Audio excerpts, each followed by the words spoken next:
Señor. Vamos a nuestras Biblias, Salmos capítulo 4, versículo 8. Salmos 4, 8. Vamos a leer la palabra del Señor.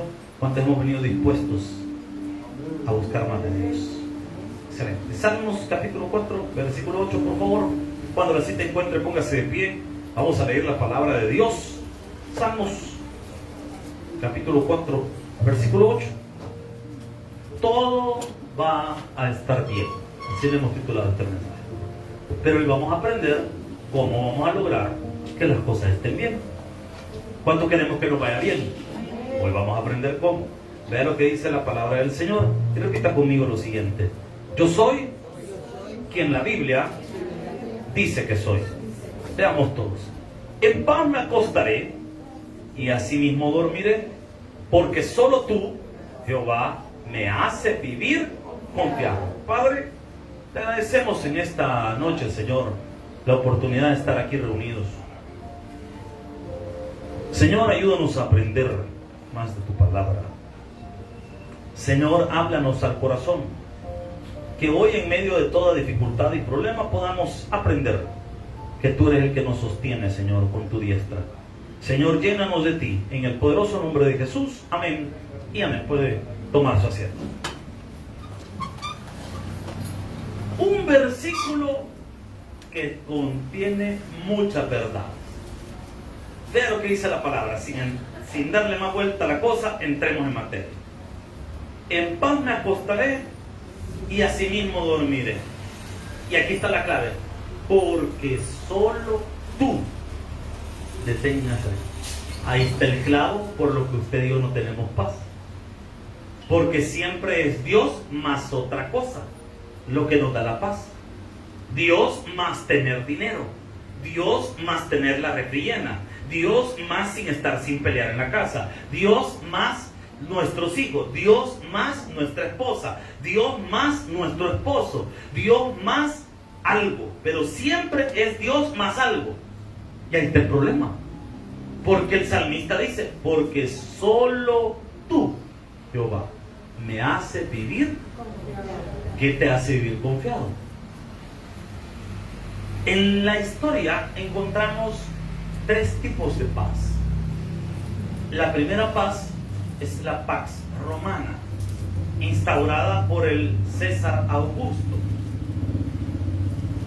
Cuando Augusto, el César de aquel momento, dominó, había pasado mucho periodo de guerra interna dentro de Roma. Las últimas décadas de la República, porque Roma tuvo varios tipos de gobierno, pasó por una monarquía, un periodo de república y el periodo imperial. En el periodo de la República Romana, los cónsules y las personas de dinero de Roma se vivían peleando unas con otras, vivían en pugnas constantes por el poder, al punto que Roma, aunque se seguía extendiendo y expandiendo como imperio, no tenían paz en la capital del imperio, sino que habían guerras. Y el último periodo para el nacimiento de lo que sería el imperio romano fue el periodo en el que fue cónsul Julio Cayo César. Salud.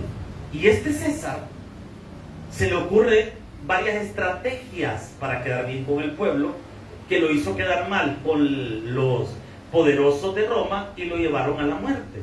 Dentro de esa estrategia estaba que le dio de comer al pueblo, le regalaba pan al pueblo, le regalaba juegos de gladiadores al pueblo, y el pueblo amaba a Julio César. Julio César se termina instaurando como dictador vitalicio, y todos los miembros del Senado comienzan a decir: hay que matar al César, y empieza una guerra, porque se levantan en contra del César, y se levantan Pompeyo Magno y otros nombres que quedaron en la historia. Total que los romanos habían pasado un montón de guerras, matan a Julio César y hay más guerras todavía, más pleitos, y los romanos estaban aburridos de los pleitos, y surge un descendiente de César. No era hijo literal, sino que fue un hijo adoptivo, el que pasaríamos, Octavio, que pasaríamos a conocerlo como César Augusto. Y César Augusto termina matando a todos los que mataron a Julio César, termina vengando la muerte de Julio César, instaura un periodo de paz que vamos a conocer como el Imperio Romano. Ese periodo de paz que inicia con ese César Augusto se vio marcado por el orden militar. Entonces los romanos sentían paz cuando veían a los soldados que los cuidaban y estaban evitando que siguieran más pleitos entre poderosos, poniendo a uno solo como el más fuerte de todos, que es en este caso el emperador, y el emperador le iba a poner el pie a los demás y así iba a evitar que hubiera más guerra. Entonces para los romanos la paz venía cuando ellos estaban seguros de que el emperador los cuidaba por medio de las legiones. Hay personas que les da paz el sentir que hay policías en la calle, que hay soldados cuidando. Eso le genera cierta paz a la gente. Usted lo puede ver hoy en día. Un día de estos estábamos pasando aquí por la calle y de repente veo algo que no se veía jamás aquí en Chapán. Usted iba a ver eso jamás. Una cipota con un teléfono, con un iPhone, oyendo música en la calle, como que nada. Hermano, si antes usted andaba un anillo de oro, ni había terminado de cerrar la puerta cuando ya le quitaban el dedo, hermano. ¿Aló? ¿Estamos acá? Entonces la gente ahora se siente segura. Usted lo ve con las tablets en la mano, lo ve con computadoras en la mano. Tranquilo. Yo hoy fui a comprar unas cosas, unos repuestos que necesitaba para el vehículo, y de repente veo en la venta de repuestos un montón de gente que dejaba sus carteras a plena vista, los celulares ahí. ¿Cuándo usted iba a ver eso antes, hermano? Porque la gente hoy se siente confiada porque ven al ejército. Están experimentando la paz romana. También está el concepto de la paz griega. Para los griegos, la paz era el entender su entorno. Por eso es que creaban esos gimnasios llamados aeropagos, donde los filósofos iban a tratar de explicar la naturaleza.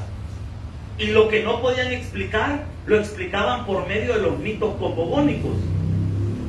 Ay, ¿por qué hace erupción un volcán? Ah, porque Zeus está molesto y envía un rayo que hace que el volcán estalle. Y explicaban lo que no podían explicar, lo explicaban por medio de los mitos. Entonces, ¿qué vemos ahí? Que para los griegos la paz era entender su alrededor. Para muchas personas hoy en día no tienen paz porque no entienden lo que les está pasando. Y les voy a dar un adelanto de la vida. Nunca lo voy a entender, porque hay cosas que solo se entienden a través de la mente de Dios. Aló, estamos acá, iglesia. Yo nunca lo voy a entender. Pero la gente insiste en tener Dios más algo. Y ahí está el problema. Cuando solo sea Dios y con Dios todo lo que necesitamos, vamos a tener verdadera paz. Cuando usted aprenda a caminar tranquilo, que aunque no tenga pero ni un 5 partido por la mitad, como dice el presi, o centavo, el que dice no cuando, y sin que eso nos afecte, vamos a aprender a manejarnos en fe. Porque hay gente que ahorita, bueno, ahorita ya, hoy es 8 si no me equivoco, ¿correcto? 8. Ya a estas alturas muchos ya no tienen plata de la quincena, ¿no? Y muchos fueron a dejar su plata en el Ciberland. 3 vueltas dio nada más y le fue pisto. Otros dicen que es un suelote loco de $3. Vaya, imagínense, ay, dando 3 pesos por un elote. ¿A cuánto le damos aquí? A $1. Imagínense. Y todavía hay gente que, ay, qué caro el elote, no moleste. Y hay otros, los 3 bolas bien al suave. Pero bueno, señor, te moleste. Y a estas alturas ya quedó sin plata. Y hay gente que ahorita anda ya neurótica porque no tiene dinero. Anda todo tenso. Porque la paz para esa persona viene más Jehová, más el dinero. Por eso no tenés paz. Porque tu paz viene con Dios más otra cosa. Otros no tienen paz porque tienen problemas en su familia. ¿Y quién va a tener paz discutiendo con la señora, discutiendo con el don ahí? ¿Y qué paz voy a tener? Es que tu paz no es tu pareja. Tu paz es el Rey de Reyes y Señor de Señores.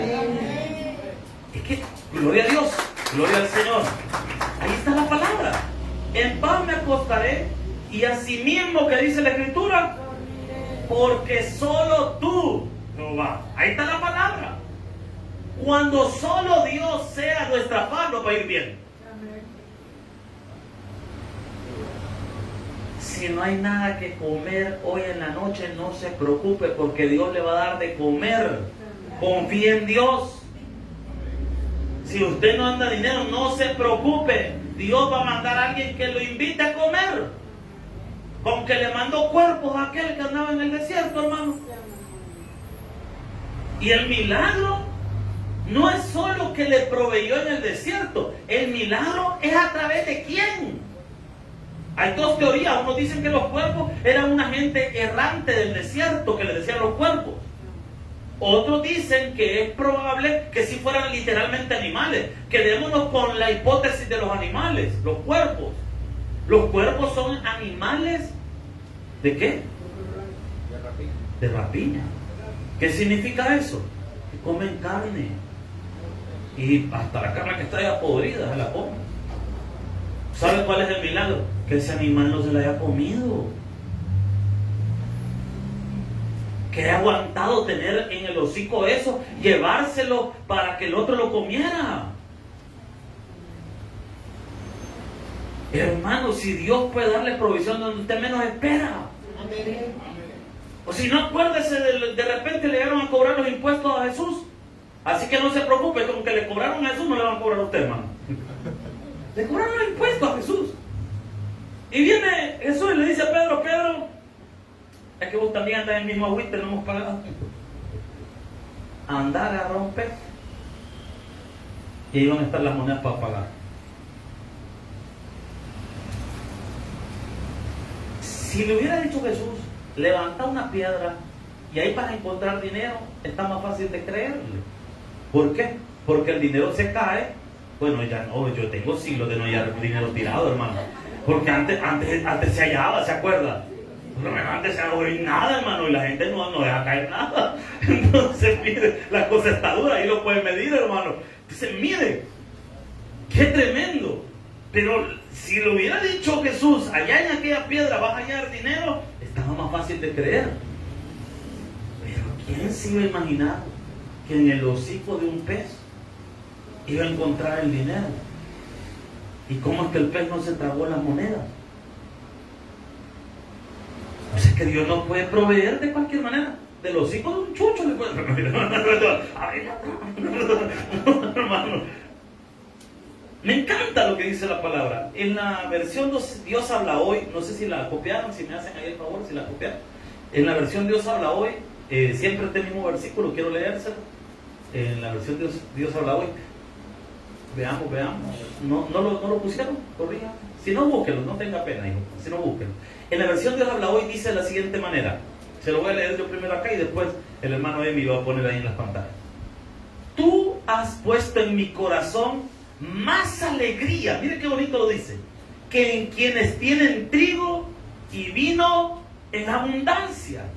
Yo me acuesto tranquilo, dice, y me duermo enseguida, pues tú, Señor, me hace vivir. Me encanta como lo dice esta versión. Es que mire, bien bonito. Tú me has puesto en mi corazón más alegría. ¿De qué quieres? Que los que tienen trigo y vino en abundancia, es decir, de la gente que tiene mucho dinero. Cuando usted aprende a poner su confianza en Dios, usted va a vivir feliz. Tranquilo. Pero dicen que hay crisis. Vaya, crisis para el mundo. Pues nosotros no vamos a tener crisis porque el reino no está en crisis. Ay, es que dicen que la guerra con Ucrania, ellos que agarran a bombazos, mételo. Usted y yo hemos puesto nuestra seguridad en Dios. Ay, que dicen que ahora los chinos van a mandar y van a quitar a Estados Unidos. Está bueno, vamos a aprender mandarín, vamos a chingui, vamos a mandar todo, hermano. Ahora, vean lo que dice la palabra. Es el, versículo 8. Si lo pone, hermano, de mi porfa. Dele ahí. Bueno, dele ahí. Entonces, dice la palabra. Tú has puesto en mi corazón más alegría que quienes tienen trigo y vino en abundancia. Yo me acuesto, dice el 9, tranquilo y me duermo enseguida. ¿Sabe quiénes pueden dormir enseguida? Los bebés y los que están bien cansados y los bolos. Bueno, lo importante es que mire, si uno anda afligido no se duerme tranquilo. Seamos sinceros, ¿cuántos de los que estamos acá, más de alguna vez, nos ha costado dormirnos? 2 de la mañana. Y lo que da más cólera que su pareja bien dormido. Y peor si tiene motor incluido.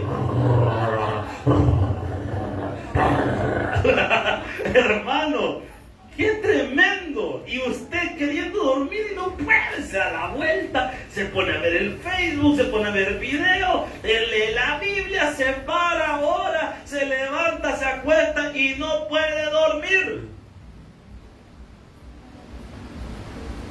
¿Qué tal si en ese momento ocupamos este versículo y lo vamos a esa palabra? Solo tú, Jehová. Señor, no me interesa que hoy no tenga plata, pero con que te tenga a ti, estoy hecho. No me importa si hoy mi familia, todos se agarraron del pelo antes de entrar a la casa y estábamos todos peleados y hasta bombas sonaron ahí, se aventaron cacerolas, se pelearon, se dijeron de todo, pero yo me voy a dormir tranquilo. ¿Por qué? Porque mi felicidad no es un montón de gente, mi felicidad es usted, Señor. Aló. No se complique la vida, hermano.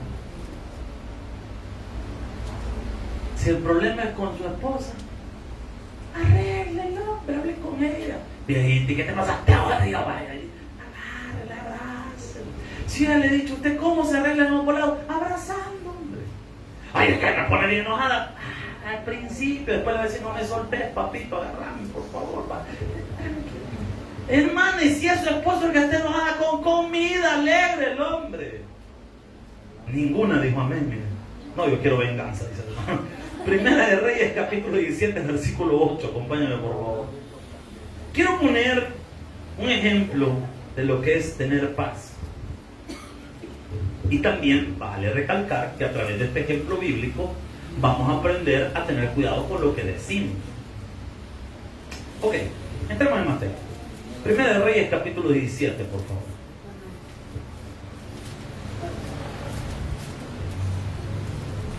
Contexto. Elías ha orado para que hayan 3 años de sequía. En un contexto agrícola. Bueno, ya hasta en la actualidad, sequía se traduce en escasez. En todos los sentidos. Porque al ser un producto escaso, sube su valor. Por ejemplo, una botellita como esta, aquí en nuestro país vale 55 centavos, 60 centavos de dólar. En Europa esto puede costar $5. La misma botella, la misma cantidad de agua. ¿Cómo o por qué surge la diferencia? La respuesta es sencilla. Porque es escasa. Y al ser escasa, aumenta su valor. Los precios se pueden definir, por ejemplo, por lo que cuesta producir algo o lo escaso de algo, o también se pueden definir por la utilidad de algo. ¿Cómo así? Un celular, digamos que todos los materiales que implica el valor de las máquinas, la hora de trabajo para formarlo, podría dar como resultado unos $25, por decir algo. Un celular de gama alta. Pero ¿por qué se vende por más de $1,000? Por su utilidad. Por toda la innovación que conlleva. ¿Me estoy dando a entender algo? Si la comida es escasa, quiere decir que su valor sube. En el periodo en el que vamos a leer, hay 2 cosas que se vuelven escasas: el agua y la comida. Y quiero que le pongan atención a esto. De todos los lugares a los que Dios pudo enviar al profeta, lo envió al lugar donde menos le podían ayudar, donde una viuda. En la época, las viudas no podían trabajar. Se supone que todos deberían colaborar para ayudar a las viudas. Pero como desde tiempos antiguos la gente camina con los codos, ¿se entiende lo que quiero decir, hermano? Las dejaban morir. Y espere, vea lo que dice el versículo 8. Vino luego palabra a él de Jehová, diciendo: levántate, vete a Sarepta de Sidón y mora allí. He aquí, yo he dado orden, ojo, ahí a una mujer viuda que te sustente. No se aflija si Dios en una necesidad le da la orden que usted comience a hacer de bendición para otra persona. Pastor, pero si debería de tener primero para poder dar, pero a veces Dios para darnos primero nos va a pedir que demos. Pastor, solo $10 andaba y el Señor me puso que le diera de comer al hermano. Y lo peor que el hermano no se contempla con 2 pupusas, quiere 10. Que es macizo y no puede dormir. Si yo lo come 9 no duerme bien, dice. Y usted dice, pero solo andaba dieto. Pero ¿está seguro que Dios le dio la instrucción? No se preocupe, porque en la necesidad Dios se manifiesta cuando dicen amén. Entonces lo envía donde una viuda y ve el versículo 11. Salte conmigo al 11. Yendo ella para traérsela, le voy a decir algo. Viene el profeta y le dice, llega donde la viuda y le dice, dame agua. El agua igual es escasa. Probablemente la viuda pensó, bueno, el profeta ya me pidió que le dé agua. Entonces Dios ya me había dicho que iba a venir un profeta y le iba a dar algo, así que ya me pidió agua, ya estuvo. Ya le cumple a Dios. Cuando iba a traérsela, es decir, en lo que va la mujer caminando a agarrar el agua y llevársela al profeta, dice la escritura, y él la volvió a llamar y le dijo, te ruego que me traigas también un bocado de pan, que dice la palabra. Es que, no, hermano, si usted le van a dar cafecito, hace falta el pancito. Como cuando usted llega de una visita, ¿verdad? Y de repente le sirven la tacita de café y usted queda viendo a ver a qué hora viene el pan, ¿va? Pues sí, o sea, que falta algo, ¿va? Falta el complemento. Y ve lo que dice la palabra. Esto, tenga cuidado con lo que decimos. Y subraya este versículo. Póngale atención a él. Versículo 2. Y ella respondiendo, vive Jehová tu Dios. O sea, en el nombre de Dios está diciendo esto. Y tenga cuidado cuando metemos a Dios en una oración. Los judíos hasta el día de hoy no escriben el nombre de Dios, porque para ellos el nombre de Dios es lo más santo que hay y no se puede tomar en vano. Nosotros le ponemos Dios a todo, hermano. Ponemos una quesería, le ponemos Dios no sé qué, ponen una bola, Dios no sé qué, el Dios de aquí, el Dios de allá, y utilizamos el nombre de Dios para todo, y eso hay que tener mucho respeto y cuidado.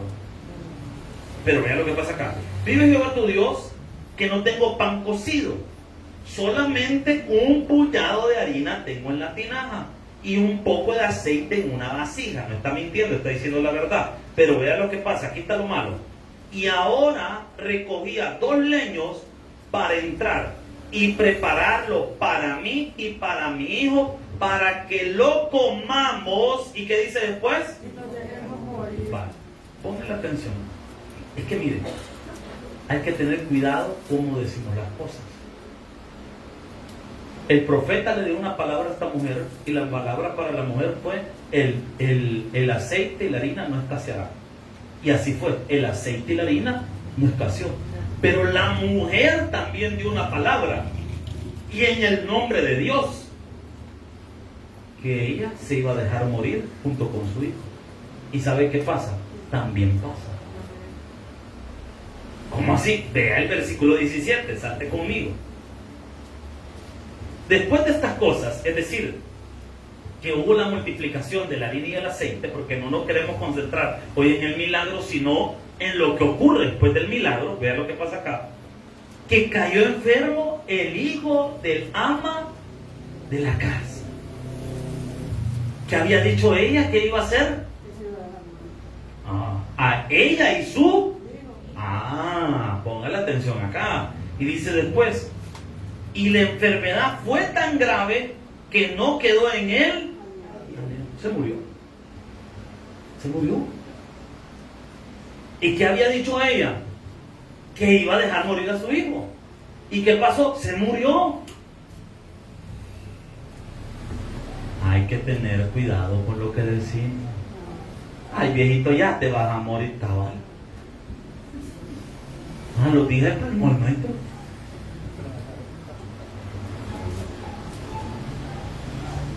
Y lo bueno que los buenos tamales, dicen, no algún problema.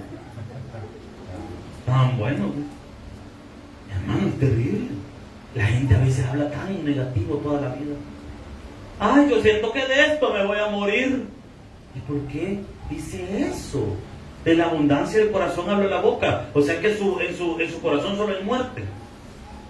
Porque si está Cristo, usted debería hablar vida. Palabras de vida.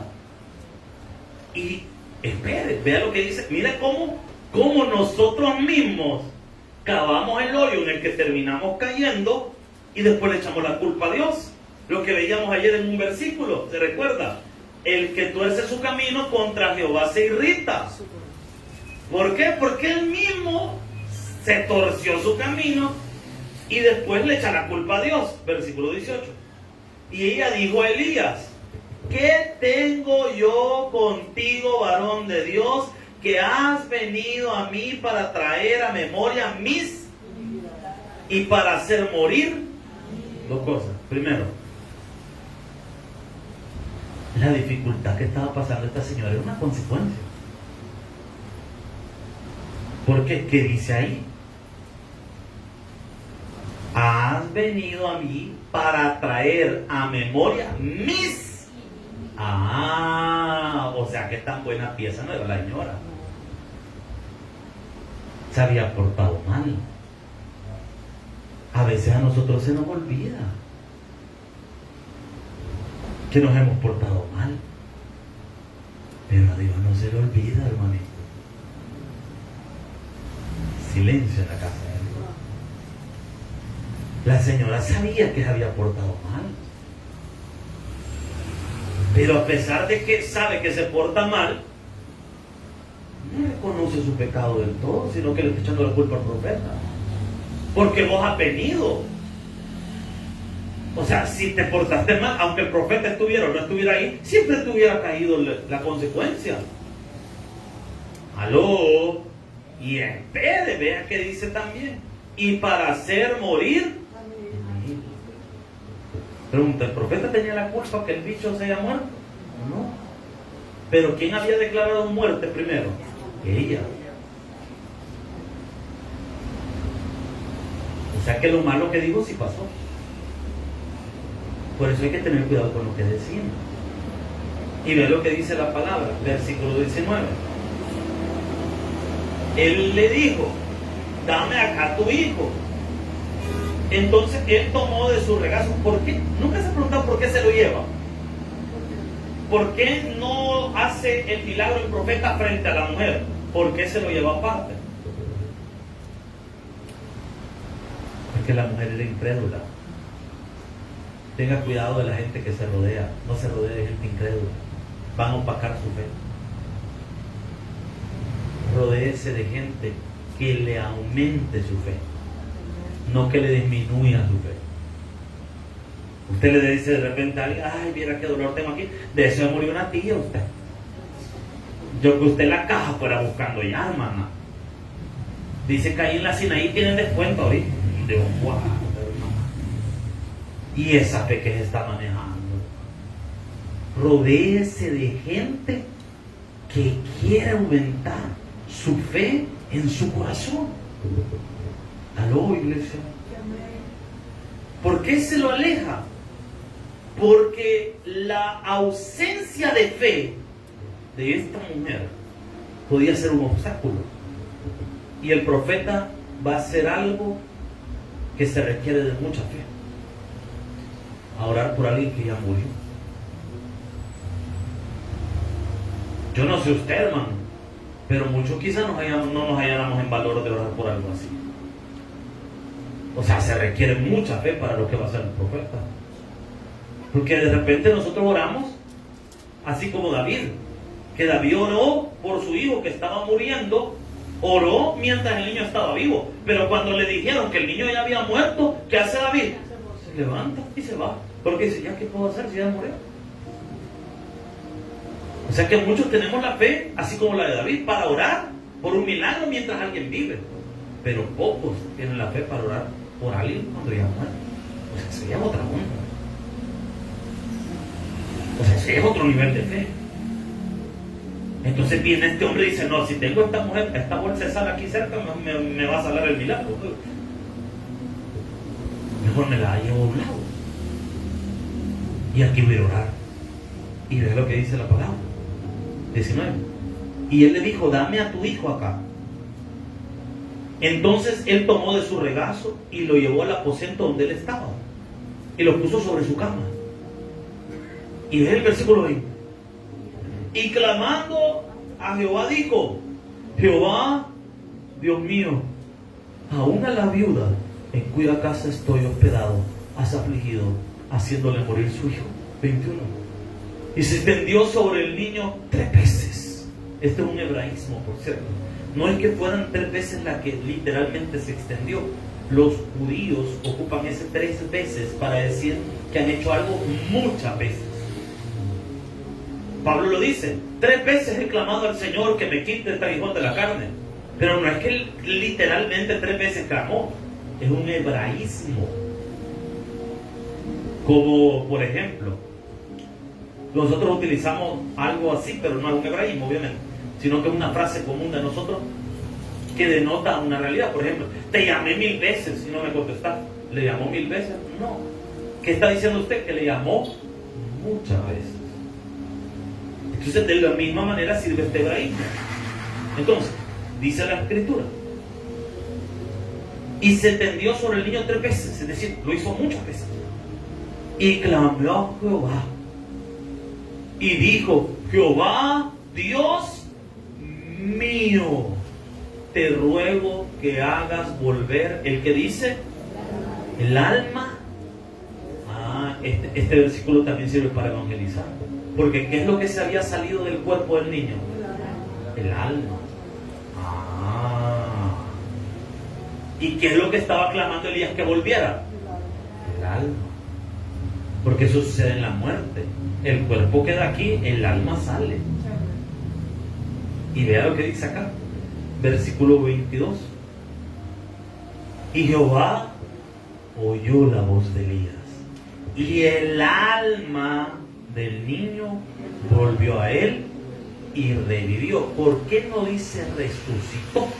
¿Por qué dice revivió? Porque iba a volver a morir con el tiempo. Todas las resurrecciones del Antiguo Testamento, todas en realidad son gente que revivió. Estaban muertos, volvieron a vivir, más volvieron a morir probablemente más adelante. El único que resucitó es Jesús. ¿Por qué? Porque no vuelve a morir. Por eso Él es la muestra de la primera resurrección. Y todos los que le creen a Él o los que hemos creído en Él, tenemos parte en la primera resurrección. Si dice primera, quiere decir que hay una segunda. Sí, hay una segunda. Y la segunda resurrección es para condenación. Son los que se van a ir al juicio del gran trono blanco. Y van a ser juzgados y lanzados al lago de fuego posteriormente. Pero eso es tema escatológico. Ahora, volvamos aquí. Vean lo que dice la palabra. 23. Tomando luego Elías al niño, ¿qué dice la palabra? Lo trajo del aposento a la casa y lo dio a su madre y le dijo a Elías, mira, tu hijo vive. Entonces la mujer dijo a Elías, ahora conozco que tú eres varón de Dios y que la palabra de Jehová es verdad. Imagínense si esta mujer no era incrédula. Eso es un celular que está cerca de la consola. Imagínense si esta mujer no era incrédula.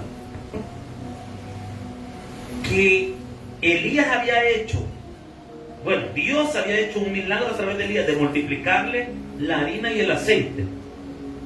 Y después de ver semejante milagro todavía dudado. Esto nos muestra la dureza del corazón de los seres humanos, que aunque estamos viendo milagros, seguimos dudando.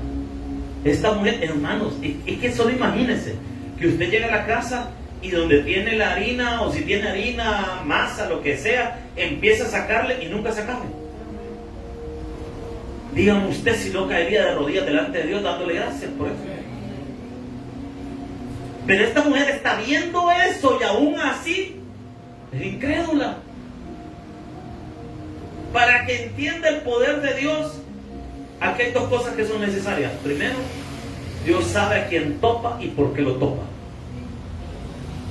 Dios sabe a quién topa contra cuerdas y por qué lo está topando contra las cuerdas. Porque la escasez que tenía esta mujer, había perdido a su marido, estaba sin dinero, estaba sin provisión económica, y aún así su incredulidad seguía arraigada en su corazón. ¿Y qué está haciendo Dios? Sacándole la incredulidad de su corazón. Hermanos, no pongamos duro nuestro corazón delante de Dios. Dejemos que el Señor fluya. Imagínense la incredulidad de esta mujer, hasta dónde la llevó a perder su marido, perder su dinero, perder a su hijo. Pero qué bueno es Dios, porque a pesar de que esta mujer había sido negativa, declarado muerte sobre el cuerpo de su hijo, Dios tiene misericordia. ¿Qué hubiera pasado si Elías se tardara un día más o 2 días más? ¿Qué hubiera pasado si Elías se hubiera tardado más y este niño ya estuviera muerto? Y hubiera muerto desde hace días. Dios nunca tarda, Dios sabe cómo envía las cosas, hermano. Y quizás lo más impactante de todo este milagro, quizás lo más sobresaliente de todo esto, es la fidelidad de Dios. Porque aunque la mujer era incrédula, Dios se mantuvo fiel. Yo no sé qué dificultad estés pasando hoy, pero lo que sé es que necesitas confiar que solo Dios te puede ayudar. Solo, no es Dios más algo, solo Dios, solo Dios. El mismo gozo que sentimos cuando nos han dado dinero, con ese mismo gozo tenemos que venir el día que no tengamos nada. Y no decir, ay, no quiero ir a la iglesia porque no tengo pisto, y como no tengo pisto, ¿por qué voy a ir a la iglesia? Entonces estás mal en tu concepto de iglesia.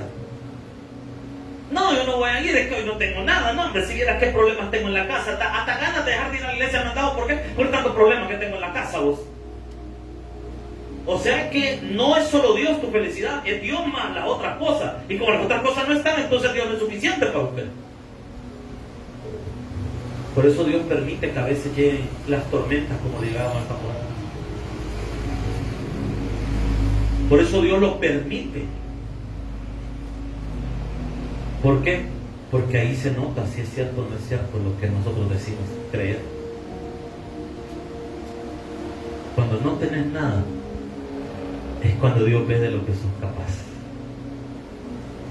¿Por qué? Porque si no teniendo nada, yo le digo al Señor, yo voy a estar en tu casa, tenga o no tenga, esté bien o esté mal, pero mi adoración con usted no es negociable. Hermano, usted le está diciendo a Dios algo, pero que le toque el corazón a Dios, porque Dios ve su fidelidad. ¿Cómo cree que Dios se siente al verlo a usted que con mucha dificultad viene a la iglesia? Que solo usted sabe las cosas que ha tenido que pasar para estar aquí esta noche. Los que quizás han venido sin cenar y van a cenar hasta que lleguen a su casa. ¿Cómo cree que ve Dios ese esfuerzo que usted dice, bueno, vamos a ahorita a la iglesia, vamos a orar, vamos a estar con Dios? ¿Usted cree que Dios eso lo pasa desapercibido? Hermano, que usted está pasando una situación de salud y quizás le cuesta venir a la iglesia por esa situación de salud, ya sea una enfermedad X o Y, o una imposibilidad quizás para moverse, hermano, y con esfuerzo viene. No, hermano, usted no sabe cómo está moviendo el corazón de Dios, porque Dios ve ese esfuerzo. Y ahí cuando usted venga, hermano, con esa dificultad, usted le dice al Señor, Señor, mira que para tu casa voy, Señor. Me cuesta, Señor, pero ahí voy a estar. Llame la mano. Si algo yo he aprendido, hermano, me duele la cabeza, me siente mal. Mire, hermano, ayer andaba un dolor como usted no se imagina. Que hasta incluso a mi esposa le pedí una pastilla para que me ayudara para medio predicar. Y aún así, yo he aprendido. Y cuando pasa algo así, yo en mi oración interna al Señor, Señor, mira, aquí estoy. No faltes, Señor. Si este año que me operaron y pasé tiempo guardado en la casa, yo contaba los días para regresar a la iglesia. Y cuando era la hora del culto, le decía, Señor, vos sabés que yo quiero estar ahí. Vos sabés que yo anhelo estar ahí. Hermano, cuando usted se mueve en esa dimensión con Dios, cosas van a comenzar a pasar en su vida. Pero séale fiel al Señor. Tenga o no tenga plata, véngase a la iglesia, hermano. Si nos toca venir como nos... Mire, a algunos quizás nos tocó hacer eso alguna vez por pena, pero en aquel momento, se lo hablo por mí, dinero y pena son dos cosas que no tenía, ¿no? A veces para ir a la iglesia predicando en el bus, ¿no? Y le pedía chance uno al motorista, ¡hey, da chance a predicar! Sí, hombre, dame una trampa. ahí calculando predicar para llegar a acabar a la iglesia, ¿me entiende? Pero usted cree que Dios ve esos sacrificios y los pasa por alto. Pero si eso Dios se lo recompensa. Porque Dios me... Para mí, yo imagino a Dios conversando allá con los ángeles. Mira lo que está haciendo este bicho. Mira, se subió al... ¿Qué está haciendo? Se subió al bus. Pero es que si no tiene dinero. Pero mira, se subió, así se fue. ¿Qué hizo el hermano fulano? Así se fue a la iglesia. Con todo el enfermedad, así se fue. ¿Usted cree que Dios pasa por alto esas cosas? Aquí en esta iglesia hemos visto gente, hermanos, que le ha creído a Dios. Hay un hermano hace años acá en la iglesia que tenía un problema le habían arrancado el estómago. Solo tenía conectado básicamente todo su intestino. Y me recuerdo que ese hermano me dijo, yo quiero seguir yendo a la iglesia. Me da permiso de quedarme por los baños. Es que por mi misma situación, yo no puedo estar mucho tiempo fuera de mi casa, entonces yo necesito estar cerca del baño. No, hermano, dile, no se preocupe. ¿Usted cree que esos sacrificios Dios se los pasa por algo? Una vez estaba lloviendo bien fuerte, pero horriblemente fuerte. Y no se me olvida la imagen de esa hermana, era un viernes. Una hermana venía envuelta en bolsas negras. Porque dice que el hijo le había dejado cerrada la puerta y le había dejado dentro la sombrilla. Pero le dijo, yo tengo que ir a la iglesia. Dice que fue a meter una tienda a que le vendieran unas bolsas para no enfermarse. Y envuelta en bolsa venía la hermana como que era Lázaro recién resucitado. Y allá venía la hermana y yo dije, hermana, ¿y qué le pasa? Ay, yo me vine al culto, man. Esa fe, ¿usted cree que Dios no la recompensa? Esa fe de poder pararse y decirle a Dios, me está lloviendo con todo, Señor, pero yo aquí estoy. El venir a su servicio y entrar a ese baño y secarse las lágrimas, porque solo usted sabe lo que está pasando en tu casa. Solo usted sabe las discusiones que ha tenido con su familia. Y usted entra a ese baño, se seca las lágrimas, se echa agua, se pone su uniforme y empieza a sonreír. ¿Usted cree que eso Dios se lo va a pasar por alto, hermano? ¿Quiénes son capaces de hacer eso? Los que han entendido que solo Dios los puede ayudar. Solo Dios. No más, no es Dios más otra cosa, no, solo Dios. Solo Dios, y aquí con Dios, y vamos con Dios, y en el nombre de Dios. Yo no sé qué dificultad está pasando esta noche, pero la clave está en no apartarse de Dios. Agarrarte de Dios con todo. No te soltes. de Dios, hermano, metete con Dios. Recuerdo siempre, y lo digo con mucha confianza y mucho amor con el Señor, en mis horas más oscuras, mi refugio siempre ha sido Dios. Cuando mis padres se divorciaron, yo corrí a la iglesia. Yo no me fui con mis amigos a que me consolaran mis amigos. Yo no me fui a los brazos de una mujer. Yo me fui a los brazos del único que me podía ayudar. ¿A qué brazos vas a correr esta noche? ¿A los brazos del alcohol, que lo único que va a hacer es empobrecerte? ¿A los brazos de un hombre o de una mujer, que lo único que va a hacer es usarte? ¿A qué vas a correr? Hay que correr a los brazos de Jesús, porque solo Jesús nos puede ayudar. Un fuerte aplauso al Señor. Padre, gracias, Señor. Esta noche hemos aprendido que solo tú, Dios, solo tú. Y hoy te ponemos como el Señor de nuestra vida, como el amo de nuestra vida, Señor. Solo tú, Señor. Pero en esta hora queremos hacer ese llamado para aquel que no conoce a Jesús. Si tú estás aquí esta noche sin Jesús, debemos orar para que hoy conozcas a Jesús, para que hoy Jesús sea tu Señor. Venga Jesús esta noche. Venga Jesús esta noche.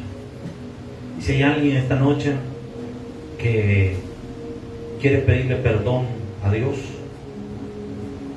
por alguna situación que estás pasando en tu vida, algún pecado oculto, alguna situación que sientes que te está ahogando, este es el momento de pedirle al Señor tu libertad. Dile al Señor esta noche: Señor, yo me arrepiento de mis maldades, me arrepiento de mi pecado. Te pido perdón, Señor, porque he actuado impíamente. Te pido perdón, Señor, porque me he dejado llevar por mis pasiones. Le he dado rienda suelta, Señor, a mi concupiscencia y a mi maldad, Señor. Hoy me arrepiento, Dios, y te invoco y te pido, Señor, que me perdones y me limpies. Quiero irme de esta casa, Señor, limpio, con la mente limpia, y ayúdame, Señor, a vencer y seguir adelante. Oramos, Señor, por los cultos que nos faltan, por el culto de domingo, Señor. Oramos para que tu presencia nos acompañe y podamos salir adelante en todo. En el nombre poderoso de Jesús lo pedimos todo creyendo. Amén y amén. Dios me les bendiga, mis hermanitos.